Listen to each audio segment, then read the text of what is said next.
Bonjour et bienvenue sur DWIGO MTG. Aujourd'hui, une présentation rapide des annonces de Wizard lors du MagicCon de Las Vegas concernant les sorties 2025 des nouvelles extensions. Wizard nous annonce donc une nouvelle ère pour 2025 en se basant sur un jeu un peu plus simple et un peu plus amusant. Ce qui sera donc le lien commun à toutes les sorties de 2025. Le 24 janvier verra donc la sortie d'Innistrad Remastered, avec à sa tête le retour d'Edgar Markov dans plusieurs illustrations, dont une qui sera sérialisée et numérotée à 500 exemplaires, qu'on retrouvera sur des box collector.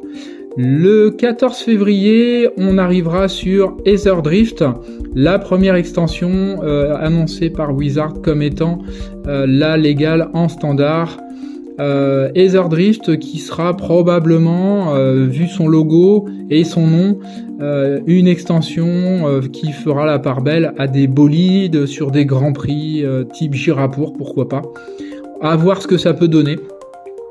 Le 11 avril, nous aurons une grosse extension bien attendue, Tarkir la tempête des dragons. On retrouvera donc cet environnement de Tarkir, avec le retour notamment de Sarkhanvol ou Ugin, au travers de ces 5 clans résurgents sur l'univers Tarkir, dans une lutte permanente pour le multivers. Le 13 juin sonnera l'heure, au travers des univers infinis, de l'arrivée de Final Fantasy. Et oui, Final Fantasy, pour ceux qui connaissent cet univers, on pourra y retrouver notamment des mythes et des personnages bien connus, comme par exemple Lightning, Noctis ou encore Cloud ou Terra. Moi, ce que je trouve étrange sur cette sortie, c'est que Final Fantasy dispose de son propre TCG, donc je ne sais pas du tout ce que ça va donner en sortie Magic. Est-ce que ça va fonctionner? J'en suis pas sûr. Suivra aux portes des éternités un monde au travers de galaxies afin d'exploiter des technologies avancées du système Sotera.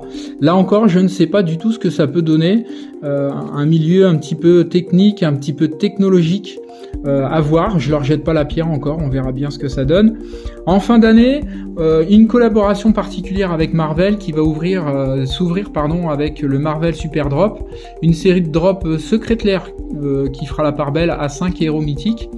Le premier de ces héros mythiques arrivera probablement en novembre-décembre et ce sera Spider-Man. On attendra donc plus d'infos dans le courant de l'année pour vous en dire plus. Voilà la fin des annonces Wizard dans sa globalité. Pour ma part, j'attendais avec Fondation un retour plus Heroic Fantasy de Magic qui a fait ses heures sur ce mode-là. Heroic Fantasy, j'aimais bien. Les technologies, les mondes un petit peu véhicules, etc. Je suis pas super fan, mais bon, on va voir. Peut-être que 2025 sera surprenant. Pourquoi pas.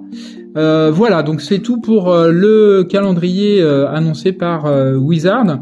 Je vous rappelle, avant de vous laisser, l'ouverture participative du 16 novembre sur la display de Mornebrune. Il reste encore des places, donc si vous voulez vous inscrire pour cette ouverture, toutes les informations sont en description de cette vidéo.